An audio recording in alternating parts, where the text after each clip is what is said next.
কেলেংকাৰীৰ নায়ক হিমন্ত বিশ্ব শৰ্মাই ইডি চিবিআইৰ ভয় খোৱালে কিয় ভয় খাব লাগে বিৰোধী নেতাই মেৰুদণ্ড পোন ব্যক্তিয়ে ইডি চিবিআইলৈ ভয় নাখায় নেতাই দল ত্যাগ কৰিছে নেতৃত্বই নহয় সুদীৰ্ঘ সময় হিমন্ত বিশ্বই অনৈতিক কামেই কৰি আছে ৰাজীৱ ভৱন খালী কৰিম বুলি কৈ বিজেপিৰ পিছদুৱাৰেদি খালী কৰি আছে হিমন্ত বিশ্বই বিজেপিৰ দিন উকলাৰ ভয়ত অগপৰ অফিচ ঠিক কৰি ৰাখিছে হিমন্ত বিশ্বই অভিভাৱক হিচাপে ঘৰত অভাৱ হলে মই হাত দাঙি দিম নেকি ক্ষমতা লোভীসকল কংগ্ৰেছৰ পৰা গৈ থাকিব আৰু নতুন ভাল মানুহ আহি থাকিব চৰকাৰী বিদ্যালয় মহাবিদ্যালয়ত তলা উলুমাই বিজেপিয়ে অসমীয়া মানুহক জাতীয় অনুষ্ঠানৰ প্ৰতি অনীহা আনিব বিচাৰিছে ইংৰাজী মাধ্যমক প্ৰমোট কৰিবলৈ ষড়যন্ত্ৰত নামিছে ৰাজ্য চৰকাৰ অনৈতিক যুদ্ধ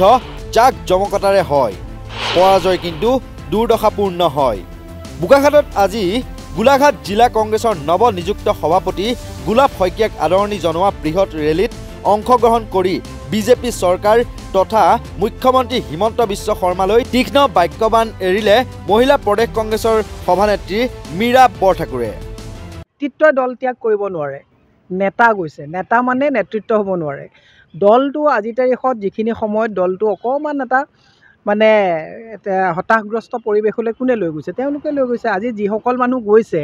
সেইসকলে মই যদি ঘৰৰ অভিভাৱক হওঁ আজি ঘৰত যদি অকণমান অভাৱ হয় মই হেণ্ডছআপ কৰি দিম নেকি যে ঘৰত অভাৱ হৈছে মই হাত দাঙি দিলোঁ তোমালোকে যি কৰা কৰা অভিভাৱকসকল বুলি যিটো আমি ভাবি আছিলোঁ সেইটো তাৰপিছত ব্যাঘাত হৈছে অহা যোৱাটো কৰি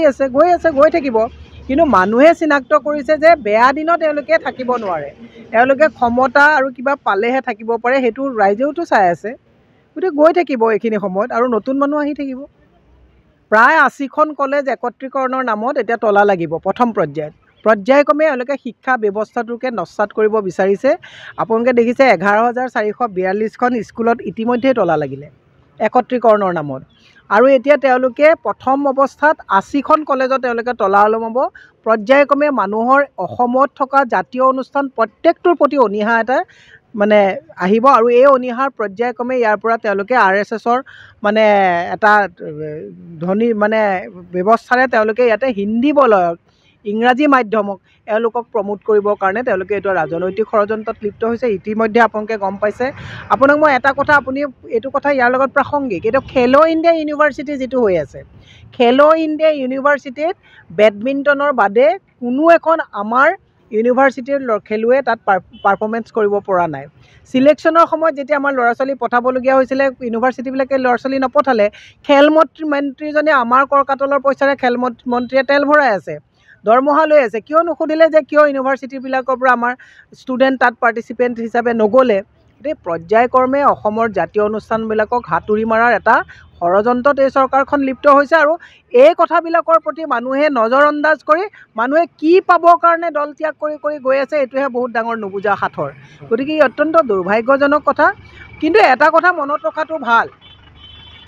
অতি হ'লে অন্ত হ'ব আৰু ইয়াৰ অন্ত অতি সোনকালে হ'ব আৰু অনৈতিক যুদ্ধখন যিখন হয় জাক জমকতাৰে হয় কিন্তু পৰাজয় যেতিয়া হ'ব বৰ দুৰ্দশাজনক হয় আৰু যুদ্ধখনত আমি যিবিলাক মানুহে সততাৰে নিষ্ঠাৰে লাগি আছোঁ এই কথাবিলাক লৈ যেনেকৈ স্কুল বন্ধ হৈছে কলেজ বন্ধ হৈছে মদৰ বেহা চলিছে ড্ৰাগছৰ চাৰিওফালে প্ৰয়োভৰ চলিছে আমি এইবিলাকৰ কথাত মাত মাতি আছোঁ গতিকে ন্যায়ৰ যিখন যুঁজ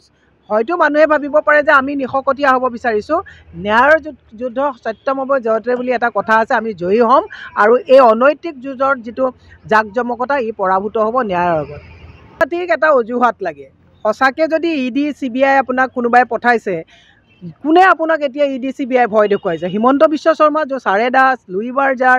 ২৯ বিঘা চিলিং চাৰপ্ৰাছ মাটি গোটেইবিলাকৰ কেলেংকাৰী নায়কজন তেওঁৱেই নহয় জানো আকৌ তেওঁ ভয় দেখুৱাওঁতে আপুনি ভয় খাবলগীয়া কি কথাটো আছে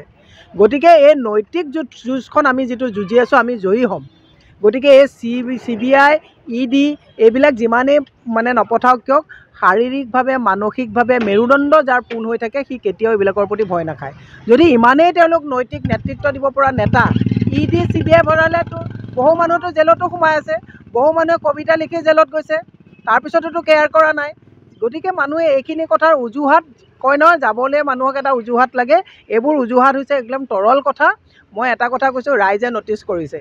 এইটো নেভাবিব যে হিমন্ত বিশ্ব শৰ্মাই আজিৰ তাৰিখত কয় ৰাজীৱ ভৱনত কোন কোন থাকিব তেওঁহে মানে সিদ্ধান্ত ল'ব। লাজ পাব লাগে হিমন্ত বিশ্ব শৰ্মাই যে হিমন্ত বিশ্ব শৰ্মাই সুদীৰ্ঘ সময় অনৈতিক কামবিলাকে কৰি আছে। ৰাজীৱ ভৱনৰ পৰা কাক আনিব? বিজেপিত থকা মানুহবিলাক ক'ত যাব এতিয়া?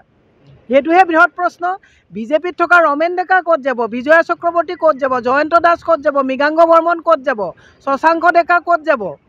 আজি এইটোহে ডাঙৰ কথা। ৰঞ্জিত দত্তৰ কি অৱস্থা? প্ৰশান্ত ফুকনে যিমানেই তেল মৰা কথা নকওক, ইমান কিবা MLA হৈ অহাৰ পিছতো একো এটা ভাল দায়িত্ব পোৱা নাই, তেওঁলোক ক'ত যাব? গতিকে হিমন্ত বিশ্ব শৰ্মাই কংগ্ৰেছ অফিচ খালী কৰাৰ কথা ক'ব নালাগে। হিমন্ত বিশ্ব শৰ্মাই যে কংগ্ৰেছ অফিচ খালী কৰি বিজেপি যে মানে আন্তৰিকতাৰে ল'ব পৰা নাই, বিজেপি অফিচটো যে বেকডোৰেদি খালী কৰি আছে, এই কথাটো গম পোৱা নাই। এইটো 24ত বিজেপি অফিচৰ মানুহে মোহৰ এনেকুৱাকৈ লগাব হিমন্ত বিশ্ব শৰ্মা ক'ত যাব। সেইকাৰণে তেওঁ AGP অফিচটো ঠিক কৰি লাগিছে। ইটো কৈছে যে বিজেপিত মোৰ উকলিব, তোমালোক AGPত এতিয়া যোৱা। সেই খবৰবিলাকো আমি পাওঁ নহয় যে হিমন্ত বিশ্ব শৰ্মাই একচুৱেলি নিজৰ গাতটো নিজেই খান্দি আছে। এই কথাবিলাক তেওঁ মনত ৰখাটো ভাল। মই আকৌ আপোনাক কৈছোঁ, অনৈতিক যুদ্ধখন জাকজমকতাৰে হয়। কৌৰৱে যেতিয়া দ্ৰৌপদীক বস্ত্ৰহৰণ কৰিছিল, ভাবিছিলে নেকি পতন হ'ব? ৰাৱণে সীতাক যেতিয়া হৰণ কৰি লৈছিল, ভাবিছিলে নেকি লংকা জ্বলাই দিব? হিমন্ত বিশ্ব শৰ্মাৰো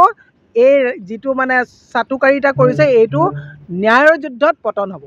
এনেদৰেই বিজেপি আৰু বিজেপিলৈ যোৱা কংগ্ৰেছৰ নেতাসকলৰ বিৰুদ্ধে তথা মুখ্যমন্ত্ৰী হিমন্ত বিশ্ব শৰ্মাক তীক্ষ্ণ বাক্যবাণেৰে থকা সৰকা কৰিলে মীৰা বৰঠাকুৰে। বোকাখাটৰ পৰা উত্তম শৰ্মাৰ প্ৰতিবেদন, নৰ্থ ইষ্ট নাও।